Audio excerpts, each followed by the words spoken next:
કથા તો આપ જાણો છો, બહુ સહયોગ આપી અને મને આ કક્ષાએ રામદેવજી મહારાજે પહોંચાડ્યો. હમણાં ખેનીએ કહ્યું એમ જીવનની માલપાઓ થોડી થોડી વિટંબણાઓ તો આવતી જ હોય છે, અને એમાંય રામદેવજી મહારાજની ભક્તિ કરતા હશે ને એને તો બાપ વધારે કઠિનાઈ પેદા થાય છે, એને તો બહુ સહન કરવું પડે. આ નાની ઉંમરમાંથી નાનપણથી આની માલપા ધીરે ધીરે ધીરે ધીરે પગથિયું ચડતા ચડતા અને આજ મારા 12 બીજના ધણીએ શિખર સુધી મને પહોંચાડ્યો. એ એની લીલા છે, મેં છોડ્યો નહીં આને. નાગજીભાઈ, ધનજીભાઈ ને બધાને ખબર છે, આને એકવાર પકડી લો ને પછી આને મૂકવો નહીં, અને જો આને એકવાર પકડી રાખો ને તો આ ન્યાલ કરી દેશે. આ બધાનો અનુભવ છે, આ બધાને અનુભવ છે. એવી પવિત્ર કથા તો નિમિત્ત છે. કથા તો આપ ખૂબ સાંભળો છો, સાહે રામ કથા હોય, ભાગવત કથા હોય, શિવ કથા હોય. કથાથી વ્યક્તિના જીવનની અંદર પરિવર્તન આવે છે, જરૂર, ચોક્કસ. આ કથા એક જ એવું સાધન છે કે જેનાથી વ્યક્તિ ધર્મની નજીક જાય છે.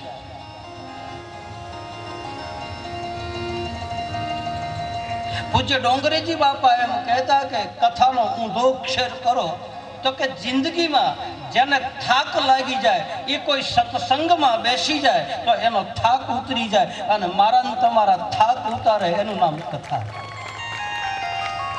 હતાશ થઈ ગયેલો વ્યક્તિ, બહુ મોટું સાધન છે કથા. રામદેવ કથાની અંદર અનેક જાતની કથાઓ છે, અનેક જાતની. પહેલું આ સત્યની કથા છે, સનાતન ધર્મની કથા છે. બીજું આ નિજ કથા છે, એટલે કે નિજાર ધર્મની કથા છે.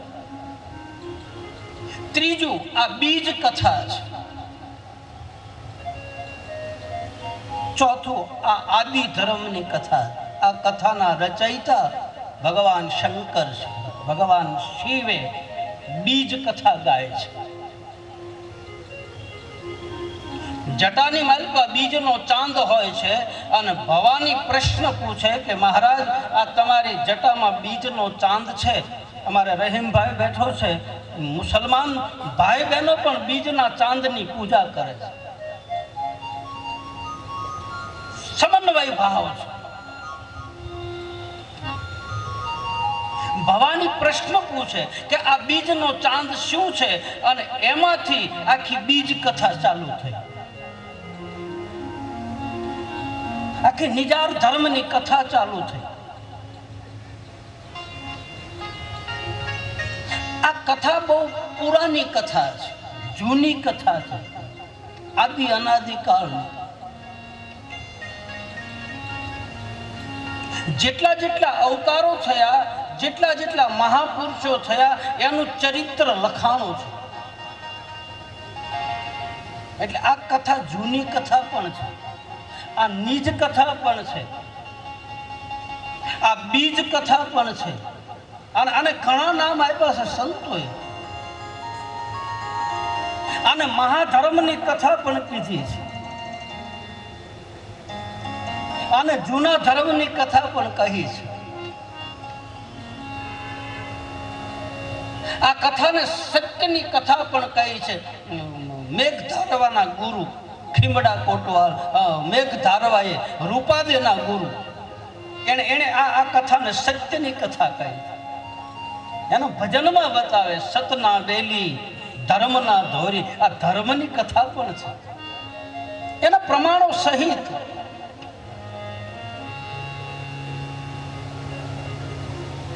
રામદેવજી મહારાજ હરજી ભાટીને પણ કહે છે કે આ સનાતન વૈદિક ધર્મની કથા છે. હે હરજી, આ મહાધર્મની કથા છે. ધર્મમાં તમારે ભળવું હોય તો હરજી કામના બીજને બાળો. ધર્મ છે હરજી જૂનો નિજારનો. આ નિજારની પણ કથા, આ કથા ગીતાજીના 4થા અધ્યાયમાં આપેલી છે. આ કથા ગીતાજીના 15મા અધ્યાયની માલપા ભગવાન સ્વયં કૃષ્ણ પુરુષોત્તમ યોગ નામના અધ્યાયની માલપા એક ધર્મના મૂળ બતાવે. ઉર્ધ મૂલમ મધ શાખમ. 15મા અધ્યાયમાં આ ધર્મની કથા કે હે અર્જુન, મારા સનાતન ધર્મના મૂળિયા ઊંધા છે, ઉલટા મૂળિયા છે. ઉર્ધ મૂલમ મધ શાખમ. આ કથા શિવ પુરાણમાં આપેલી છે. આ કથા રામકથાની માલપા આપેલી છે.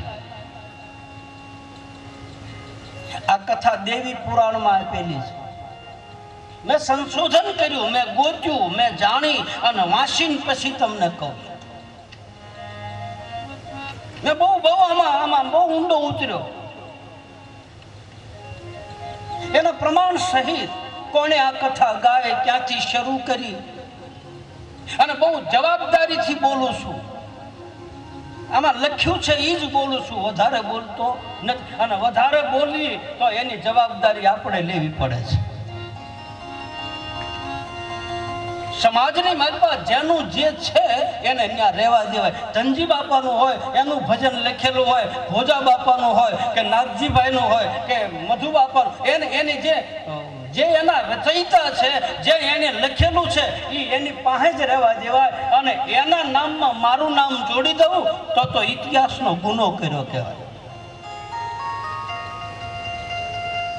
આ કથા વધે છે. હું શરૂમાં જ્યારે રામાપીરની કથા કરવા નીકળ્યો તો બધા મને એમ કહેતા કે આ તો કાંઈક નવો ઝંડો લઈને નીકળ્યો. રામાપીરનું શું વળી, રામાપીરની કથા હું, રામાપીરની કથા હું. પણ હવે એ લોકોને ખબર પડે કે ના, આ કથા જ હાચી છે. કારણ કે રામા અવતારમાં નિજાર ધર્મ તો હતો, કૃષ્ણ અવતારમાં નિજાર ધર્મ તો હતો. ભગવાન સ્વયં શંકર અને ભવાની એ નિજાર પંથી હતા. એટલે નિજાર ધર્મની કથા છે, આ મહાધર્મની કથા છે, આ જૂના ધર્મની કથા છે, આ આદિ ધર્મની કથા છે, આ બીજ ધર્મની કથા છે, આ જતી અને સતીની કથા છે, આ નર અને નારીની કથા છે, આ શબ્દ અને સુરતાની કથા, આ બ્રહ્મ અને માયાની કથા. અનેક કથાઓ આમાં છે. કથાના જુદા જુદા નામ હોય છે. કોઈ આને ગત ગંગાની કથા પણ કહે. ગત એટલે મતિ થાય અને ગંગા એટલે પવિત્ર જળ. મારીને તમારી મતિ શુદ્ધ થઈ જાય, ગંગા જેવી પવિત્ર થઈ જાય. ગંગાની માલપા કોઈ પણ પાણી જાય તો એ પાણી પોતાનું નામ ભૂલાઈ જાય અને એ ગંગા બની જાય. એમ આ કથામાં મારીને તમારી મતિ ભળી જાય અને એમ કહે છે કે ગતમાં ભળ્યા. બુદ્ધિ તર્ક વિતર્ક કરતી બંધ થઈ જાય. ચિત્તની વૃત્તિને શાંત કરી દે. ચિત્તની માલપા જે ચિત્ર પડ્યા છે એ ચિત્રને ભૂસી નાખે અને અહંકારને ઓગાળી નાખે. એનું નામ આ કથા. મન બુદ્ધિ ચિત્ત અને અહંકારને પવિત્ર કરે છે કથા. બહુ મોટું સાધન આ કથાનો યુગ છે અત્યારે. પૂજ્ય મોરારી બાપુ એમ કહે છે કે આ કથા યુગ છે, એક આખો યુગ. તમે જુઓ તો ખરા કેટલી ઠેર ઠેર કથાઓ ચાલુ, ઠેર ઠેર એના રામ કથા, ભાગવત કથા, શિવ કથા, દેવી પુરાણ, રામદેવ કથા, આમ ઠેર ઠેર ગામડે ગામડે, શેરીએ શેરીએ. આ નથી લાગતું કથાનો યુગ છે? આનો કોઈને કંટાળો આવ્યો? અને કંટાળો આવે ને એ જીવ અભાગ્યો ગણાય. રામચરિત માનસની કથામાં લખે, ભાગવતમાં લખે, જીનહી હરિ કથા સુનઈ નહીં કાના, શ્રવણ રંધ યહી ભવન સમાન. જેના કાન હરિકથા નથી સાંભળતા, જેના કાન રામકથા નથી સાંભળતા, જેના કાન સત્સંગ નથી સાંભળતા, એના કાન એ કાન નથી પણ સર્પને રહેવાના દર છે. આવું રામાયણની માલિકા લખે છે, આવું ભાગવતમાં લખે છે, આવું ગીતામાં લખે છે, આવું રામદેવ કથામાં લખે. આ કથાનો મૂળ જે મંડાણ છે, મૂળ એ મૂળિયાને આપણે પકડવાના, ડાળ્યું નહીં. સુખરામ બાપાએ કીધું છે ભજનની માલિકા, ભાલા વાળા મારી ભેરે રહેજો, પાપી પાખંડી સૌને પીડે, વખત પ્રમાણે વેડે, કોઈનો હાલે ધર્મના કેડે, મૂળ ધર્મ ગણાય મેલ્યો, ભાલા વાળા મારી ભેરે. મૂળ ધર્મ સુખરામ બાપાએ કીધો. જે મૂળિયા હતા એ મૂળિયા હલવા મળ્યા. આ મૂળ ધર્મની કથા, આને મૂળ ધર્મની કથા પણ કહે. હું કેટલાક નામ આપું, મારી પાસે લખેલું છે. મેં આ કથાને 22 રીતે નામ આપ્યા છે, 22 પ્રકાર. નિજ કથા, બીજ કથા, અગમ નિગમની કથા, ગુરુગમની કથા પણ આને કહે છે. ગુરુના ઘરની વાતની કથા પણ કહે છે. 22 રીતે આ કથાના નામ મેં આપ્યા છે.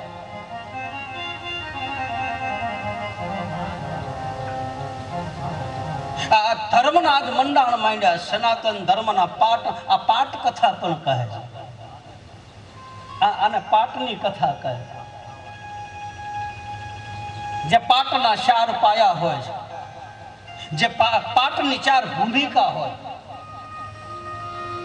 શ્રીમદ ભાગવતજીની માલિકા બતાવે, સત્ય, દયા, દાન અને તપ આ ધર્મના 4 પગ છે.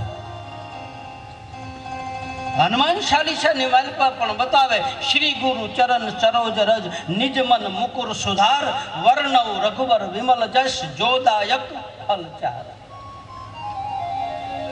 ભાગવતનો આધાર, રામચરિતમાનસનો આધાર, અને આપણા ઉપનિષદોમાં પણ બતાવે કે ધર્મ, અર્થ, કામ અને મોક્ષ આ 4 પુરુષાર્થ છે. આ 4 ધર્મના પાયા છે. આ 4 ઉપર ધર્મ ટક્યો છે. રામદેવ કથાની માલિકા આ 4 પાઠના પાયાનું નામ આપે. પહેલો પાયો છે પ્રાર્થનાનો, બીજો પાયો છે પુરુષાર્થ, ત્રીજો પાયો છે પ્રતીક્ષા, અને ચોથો પાયો છે પ્રાપ્તિ એટલે કે શરણાગતિ. જે રામદેવજી મહારાજની ઉપાસના કરતા હોય, અથવા તો જે ભક્તિના પંથ ઉપર હાલતા હોય, જેને હરિગુરુ સંત ઉપર પ્રેમ હોય, એને 4 વસ્તુ હોવી જરૂરી. એની પ્રાર્થના શુદ્ધ હોવી જોઈએ. પ્રાર્થના એટલે સ્તુતિ, નામ, ભજન.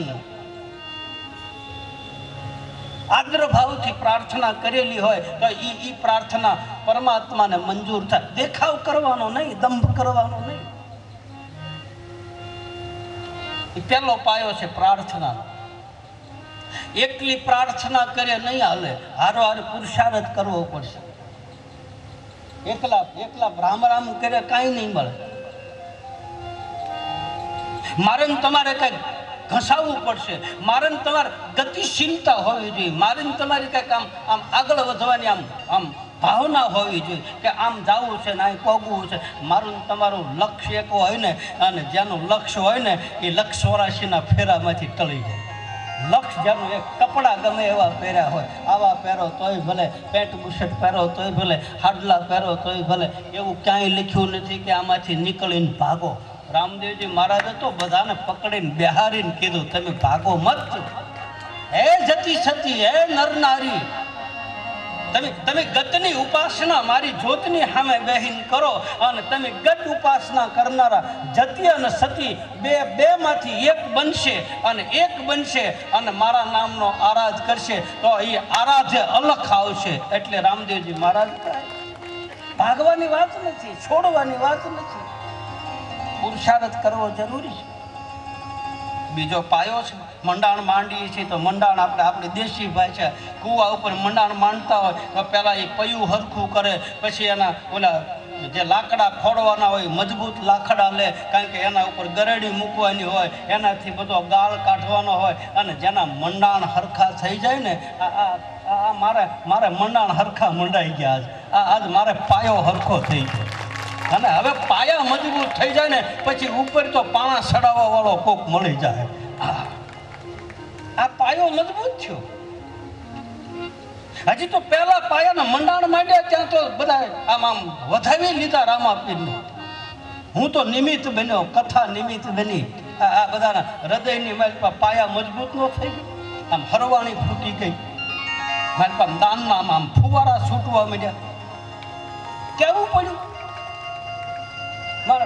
મને આ કથા કરીને નાગજીભાઈ તો મને ધનજી બાપાએ ને ભાઈ મધુ બાપાએ ડાયા બાપાએ મને કે બાપુ એક ધક્કો તમને મારી દઈ ને એટલે તમારા મંદિરનું પૂરું.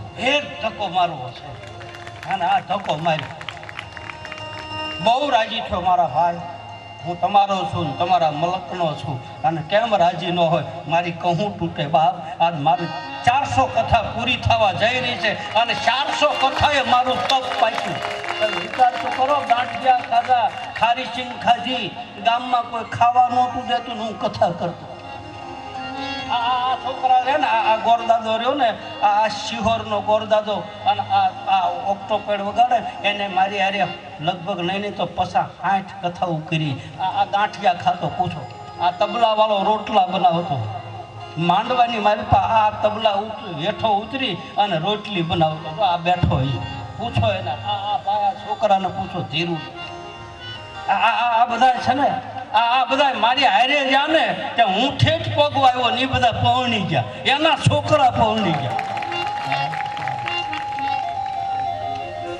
આ સામે સાબિતી છે, આ પ્રૂફ છે. હું તમને ખોટું નથી કહેતો. રામદેવજી મહારાજે કહ્યું છે કે એકવાર મારા માર્ગ ઉપર હાલી જો બાપ. કારણ કે રામોપીર છે ને એ સાલું સરપસ ગણાય છે અત્યારે. સાલું સરપસ, હા, એની હાલે કળયુગમાં એની સહી વગેરે હાલે નહીં. આ ત્રેતામાં શ્રી રામજી, દ્વાપર કૃષ્ણ મોરાર, કલયુગે બાબો રામદેવ નકલંગી અવતાર. આ ચાલુ સરપસ છે. ચાલુ સરપસનું વધારે હાલે. ઓલા માજી સરપસનું કામ થાય પણ એ વાર લાગે. આની પાસે તમે અરજી મૂકો.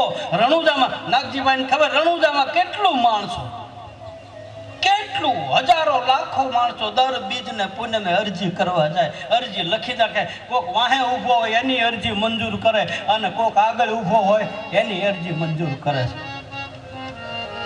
બહુ બહુ બહુ જૂની કથા છે. આ ધર્મના 4 પાયા, સનાતન ધર્મના જે મારી પાસે વિટંબણાઓ હતી, ધર્મની મારી પાસે જે થોડું દૂષણ હતું, અંધશ્રદ્ધા હતી, ખોટા વહેમ હતા, પાખંડ હતા, ધતિંગ હતા. આજથી 850 વર્ષ પહેલાં આપણા દેશની મારી પાસે આ ધર્મની ધૂરા હલવા માંડી છે. એ વખતે રામદેવજી મહારાજે અવતાર લઈ અને આ પાયાને મજબૂત કર્યા. અને એવા મજબૂત કર્યા સિંહા નાખીને કે હજી રામદેવજી મહારાજના નિજાર ધર્મ કોઈના બાપની તાકાત નથી નિજાર ધર્મના પાયાને હલાવી. એવા રેણ કર્યા, રેણ. દરેક 18 વર્ણને ભેગા કરીને, કોઈની અરે બાજી નહીં, યુદ્ધ કરીને નહીં, ભડાકા કરીને નહીં, બધાને કોકને શામ, દામ, દંડ, ભેદ બધી રીતિથી નિપુણ કરી અને મૂળ ઘરની ઓળખાણ કરાવી. રામદેવજી મહારાજ સૌરવ મંડપ કરી અને 18 વર્ણ તો ઠીક પણ 9 નાથ, સિદ્ધ 84, 52 વીર, 64 જોગણી, આ બધાએ નિજાર પંથની મારી પર રામદેવજી મહારાજની સામે બેઠા હતા. બધાને એક કરી દીધા. એક આમ તાતણે બાંધી દીધા. સેતુ બંધ કરી નાખ્યો. હજી રામદેવજી મહારાજનો મેળાપ ડાલીને થયો નથી. ભીતરમાં મળવાની જિજ્ઞાસા છે. ક્યારે મને રામદેવજી મળે અને ક્યારે મારા ભીતરમાં સુખનો અનુભવ થાય.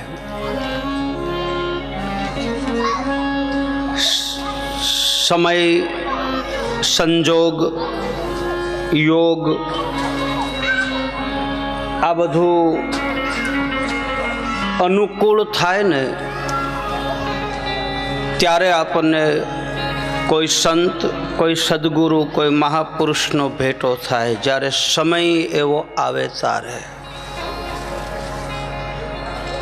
એટલે જ કહે છે કે સમય વર્તો સાવધાન. લગ્ન મંડપની માલપા બંને દંપતી બેઠા હોય એટલે એ વખતે ગોર મહારાજ એમ કહે કે સાવધાન સાવધાન સાવધાન. સમયને જે હાંસવી લે એ વ્યક્તિને બુદ્ધિશાળી જીવ કહે છે. સમયને હાંસવી લેવું બસ. પછી કપરો સમય હોય તોય ભલે અને સારો સમય હોય તોય ભલે, એ સમય પરમાત્માની ઈચ્છાથી આવે છે. અગાઉ તમને સંકેત બતાવી દે, હરિ જે કરે છે એ ઠીક કરે છે, એમાં કંઈક એની ઈચ્છા હોય છે. ઘણા લોકોને અમુક વસ્તુ પ્રાપ્ત થાય નહીં પછી શોક કરે કે અમને આ મળ્યું નહીં, પણ નથી મળ્યું એમાંય પરમાત્માની કાંઈક ઈચ્છા હોય છે.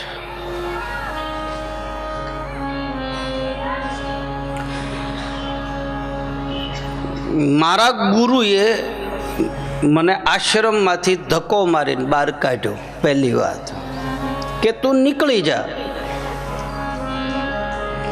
નકર આખો આશ્રમ હો પેલો તિલક કરેલો, ગાદી તિલક કરેલું, બધી વાત હાશી.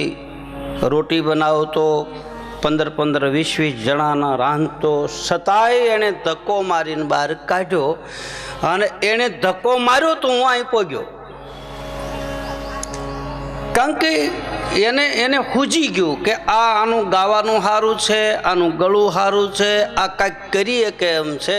જો હું આઈનાને એને રાખીશ તો આની જિંદગી આમનમ વહી જાય છે. એટલે સદગુરુ અને સંત અથવા તો આપણે અગાઉ કોઈ વસ્તુ, મારી પાસે કાલે એક દીકરી આવી હતી, એનું નામ તો નહીં આપું, તો એ દીકરીને કંઈક સંબંધની વાત હાલતી હતી ને પછી એમાં એને એ સંબંધ બંધ રહ્યો. પછી દીકરી રોતી હતી. મેં કીધું શું કામ રોવે છે? બોલે બાપુ મારી વાત હાલતી. બોલે વાત હાલતી હોય તો બેટા હવે પૂરું થઈ ગયું ને, હવે હજી તારો સંબંધ ક્યાં થયો છે? અને કદાચ પરમાત્મા સારું કરતા હોય તો એ તને શું ખબર? હજી તારો સંબંધ થયો ને ત્યાં બંધ રહ્યું ને, કદાચ તો એ ઘરે જાન પછી દુઃખી થઈ તો. એટલે ઈશ્વર જે કાંઈ કરે છે એ અગાઉ આપણને એક વાત યાદ રાખજો ભાઈ, મને તમને બધાને પરમાત્મા એક વખત ચેતવણી આપે અને આપે. ખોટા કર્મ કરવા જાઓ તો એ તમારો માયલો અંદરથી ના પાડે. દાખલા તરીકે હું તમારા ઘરે ચા પાણી પીવા આવ્યો ને તમારું પાકીટ કે કઈ ઘરેણું કે પૈસા ટેબલ ઉપર પડ્યા છે ને તમે ચા બનાવવા જાઓ છો ને મેં પૈસા ભર્યા, પાકીટ ભર્યું, એટલે મને લેવાનું મન થયું. હું ઊભો થઈને લેવા જાઉં તો અંદરથી ના પાડે, અરે રે તારી પધરામણી કરી છે, તને પગે લાગે છે ને એના ઘરમાં તું ખાતર પાડે છો. આવું ભીતરમાંથી અવાજ આવે. વળી પાછું 2 મિનિટ બેસી જાય અને વળી પાછું એમ થાય કે બેન કે ભાઈ ક્યાં પાડે છે, લાઈન લઈ લેવા દે ને. અને લઈ લીધા પછી પાછું એમ થાય કે ભાળી જશે ને ખબર પડશે તો આપણે એમ કહેશું કે આવી રીતે રેઢું મુકાય નહીં. એટલે આ જે ના પાડે છે ને અંદરથી, એ ના પાડે છે એ ભગવાન અને જે પરાણ્ય કરાવે છે એ જીવ. આ એટલું જ સમજવાનું છે લો બાપ, બાકી કાંઈ છે નહીં. આમ ખોટું કર્મ કરતી વખતે આપણો હાથ અચકાય કે મારાથી આવું કરાય નહીં, અને એના ઉપરવટ થઈને આપણે કરીએ છીએ તો એમાં ભગવાન તમને એમ કહે કે ભાઈ મેં તો તને એકવાર ના પાડી હતી છતાંય તે ઉપરવટ થઈને કર્યું છે તો એનું ફળ હવે તું ભોગવ, એમાં મારે કાંઈ લેવા દેવા નથી. આ આધ્યાત્મિક કથા, તત્વજ્ઞાનની કથા. અંદરથી દરેકને ના પાડે. એમ ઈશ્વર જે કરે છે એ ઠીક કરે છે. સમયને હાંસવી લો, મારું કહેવાનું ભાવાર્થ એ છે.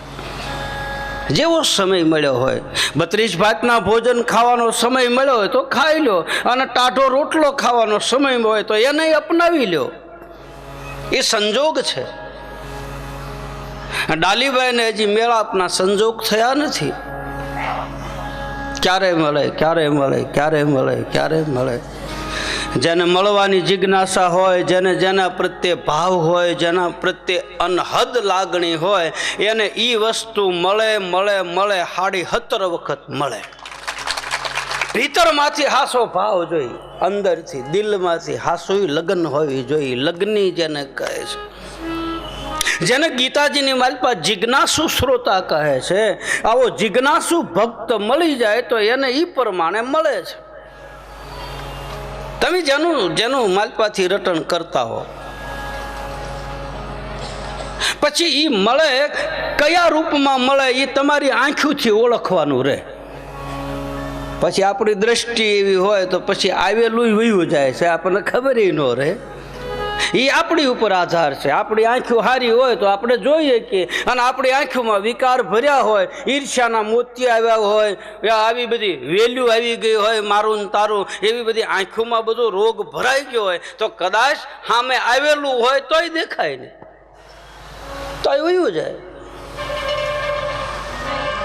તો ફરીને પાછું મોતિયો ઉતરાવા જવું પડે, ઝાંખો પાવવા માંડે એટલે દવાખાને જવું પડે. એમ સદગુરુ છે એ મારીને તમારી આંખોના મોતિયા અને ઈર્ષ્યા રૂપી વેલ ઉતારી નાખે એટલે આપણને ચારે બાજુ ભગવાન દેખાય.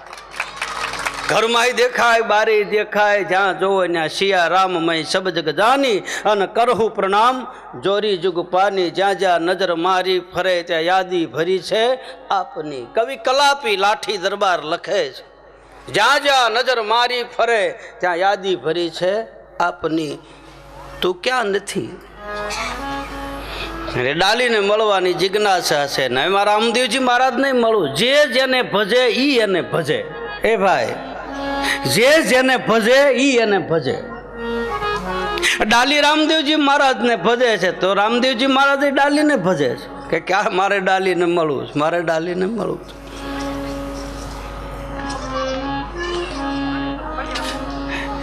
તમને રામચરિત માનસની કથાનો એક પ્રસંગ કહું. ભગવાન રામ ચિત્રકૂટમાં જ્યારે જાય અને પછી અડધી રાત થાય અને આ બાજુ ભરતજી નંદીગ્રામમાં કુટિયા બનાવીને જમીનમાં ખાડો કરીને ભરતજી સૂતા હોય, અને અડધી રાત્રિ થાય એટલે ભરતજી પોતાના આસન ઉપર બેસી અને સીતારામ સીતારામ સીતારામ સીતારામનું સ્મરણ કરે.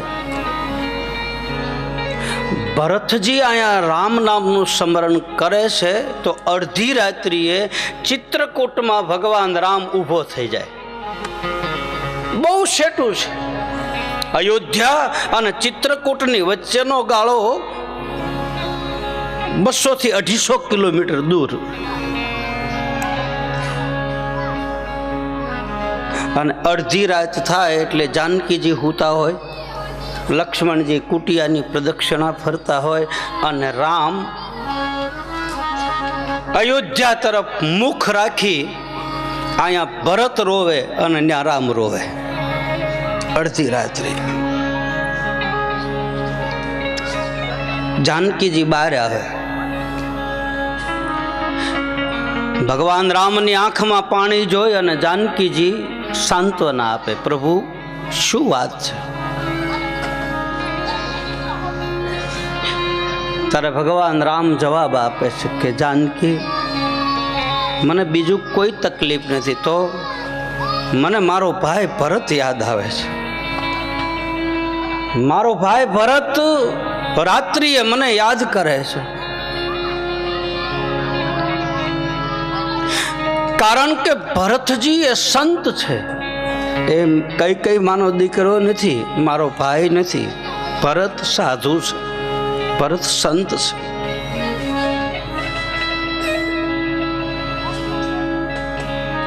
જેને જે ભજે એને ઈ ભજે. તમે રાત દી પરમાત્માને યાદ કરો તો પરમાત્મા તમને યાદ કરે જ. તમે રાત દિવસ ગુરુને યાદ કરો તો સદગુરુ તમને યાદ કરે જ. કારણ કે એની સુરતા એની હારે બંધાઈ ગઈ છે. ડાલી રામદેવજી મહારાજને મળવાનું કહે છે. રામદેવજી મહારાજ કહે મારે મળવું છે. બહુ પરાકાષ્ઠા છે ભક્તિની, છેલ્લી કક્ષા. અને છેલ્લી કક્ષા જ્યારે આવે ત્યારે રોવાનું આવે. છેલ્લી કક્ષા એ જ્યારે પોગી જાય ભક્ત પુરુષ, ત્યારે એની આંખમાં આહુડા આવે.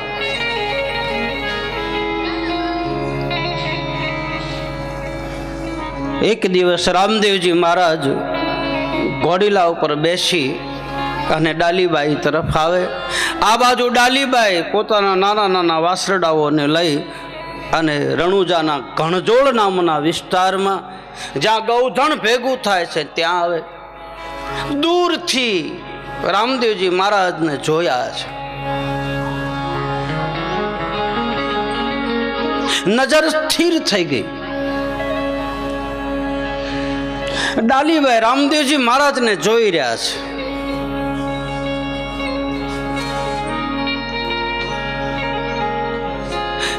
નજર જેની મેં પહેલા કહ્યું છે કે નજરું હારી થઈ જાય એનું નામ નિજારી.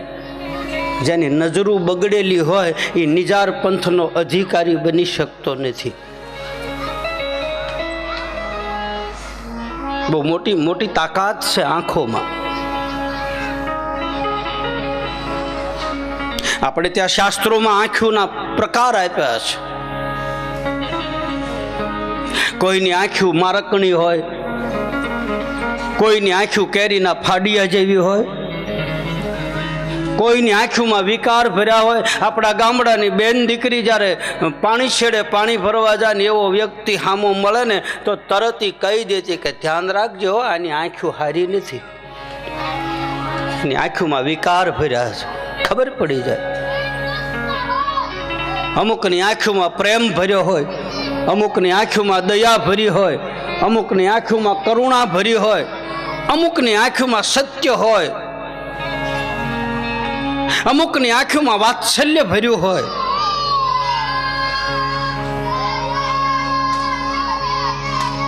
ચાર પ્રકારના પક્ષીઓ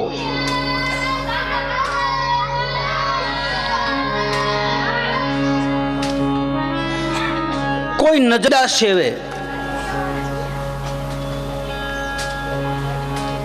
કોઈ બોલી નીંડા સેવે,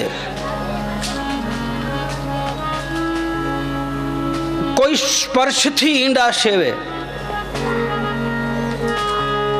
અને કોઈ સુરતાથી ઈંડા સેવે.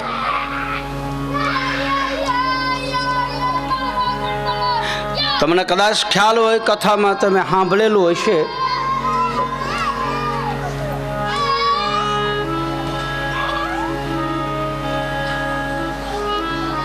નજરથી ઈંડા કોણ સેવે,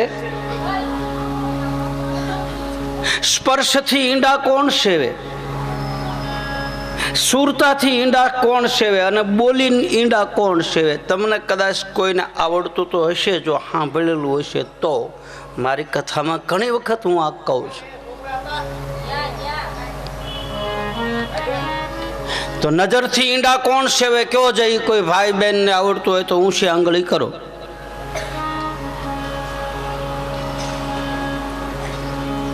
બોલીને કોણ ઈંડા સેવે,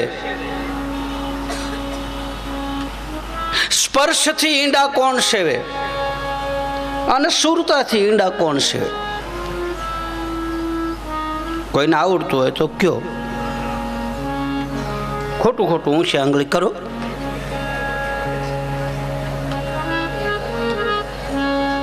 હા બોલો. હા બોલો.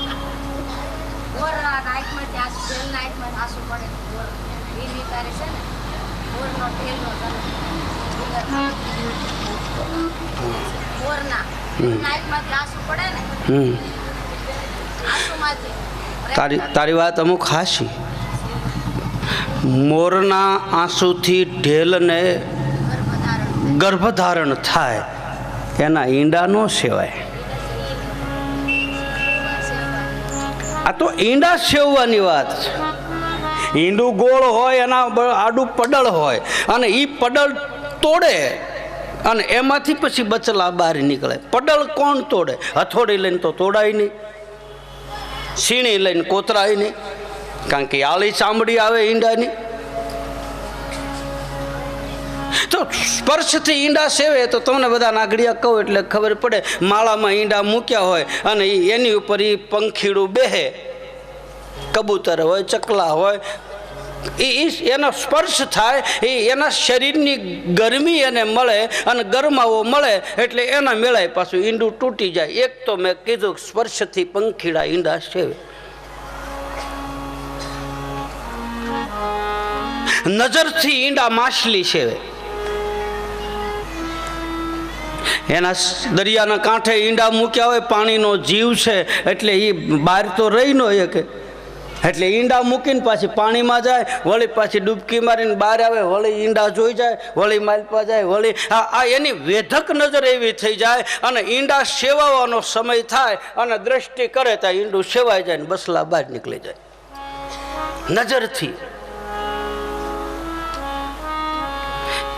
સુરતાથી બોલીને ઈંડા કોણ સેવે? કુંજર નામના પક્ષી. આપણે ઓલું સિંગનું ટાણું હોય ને તારે લાઈનસર નીકળે, રાતે બોલે. જેના ઈંડા સેવાવાના હોય ને એ જ બોલે, કારણ કે એ ઈંડા 100 મહિના દરિયાના કાંઠે મૂકીને ઠાકરને ભલાવીને આવ્યા હોય. અમારે લખમો માળી બતાવે, રામદેવજી મહારાજને આ જ વસ્તુ બતાવે છે. એવા મેરા મન માયાળુ રે, ઈંડા એના જાળવ્યા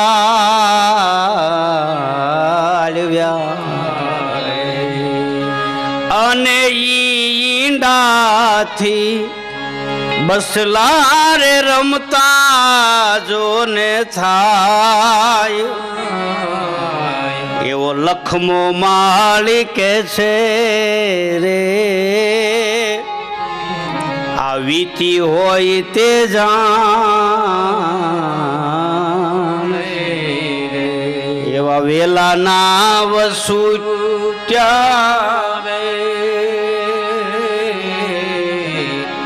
ભવે ભેળા નહીં.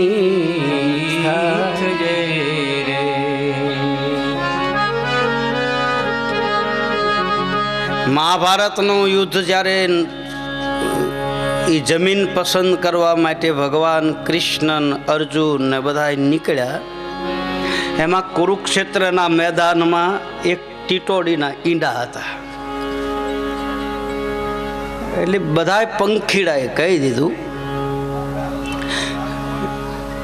થોડાક હંકોરાય ને બેહો એટલે બધા હમાઈ જાય. થોડા ઓરા આવતા રહ્યો, આઈન પા મારી કને આવતા રહ્યો, કને થોડા આઈન પા મારી કને આવતા રહ્યો. અમારે એમ કે કને આવતા રહ્યો, સાયલા બાજુ પાસે આવતા રહ્યો, એમ ન કે અમારી કને આવતા રહ્યો. હળવે હળવે આવો, થોડા બે આંગળ ખો.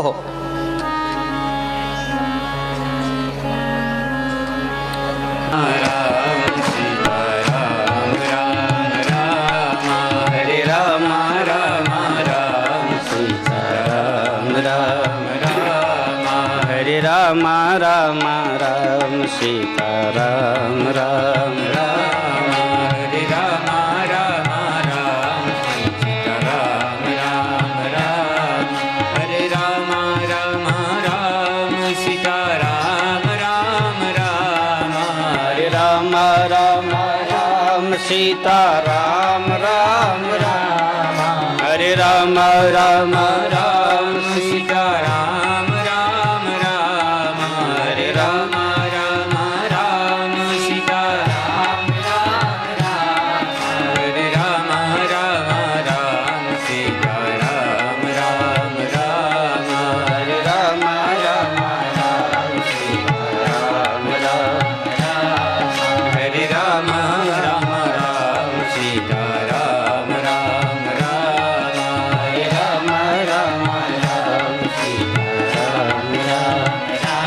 સીતારામ રામ રામ સીતારામ રામ રામ રાજા રામ રામ રામ રાજા રામ રામ રામ રાધે શ્યામ શ્યામ શ્યામ રાધે શ્યામ શ્યામ શ્યામ રાધે શ્યામ શ્યામ શ્યામ રાધે શ્યામ શ્યામ શ્યામ સીતારામ રામ રામ સીતારામ રામ રામ રાધે શ્યામ શ્યામ શ્યામ રાધે શ્યામ શ્યામ શ્યામ તો સ્પર્શથી પંખી ઈંડા સેવે, નજરથી માછલી ઈંડા સેવે, બોલીને કુંજર નામના પક્ષી ઈંડા સેવે. આ ઈંડાની વાત આવી ને એટલે મહાભારતનો પ્રસંગ મને યાદ આવ્યો. કુરુક્ષેત્રની ભૂમિ પસંદ કરવા માટે બધા આવ્યા હોય, એમાં ટીટોડીના ઈંડા હોય. એટલે બધા પંખીડાઓ ભેગા થઈ અને ટીટોડીને એમ કહે છે કે ટીટોડી તારા ઈંડા લઈ લે, કારણ કે 2 દિવસ પછી અહીંયા મોટું ઘમસાણ થવાનું છે. હવે ટીટોડી કે મારે ઈંડા સાંચમાં લઈને કેમ જવું, બચલા હોય તો આગળિયા હું પગમાં નખમાં ભરાવી દઉં, પણ હવે ઈંડા તો કેમ લેવા? તો કે તો તારા ઈંડા કે આમાં આ બધું ઘમસાણ થાય, એમાં તારા ઈંડા કચરાઈ જાય. ટીટોડીએ જવાબ આપ્યો કે મારા ઈંડા બચાવનારો મારો ઠાકર છે.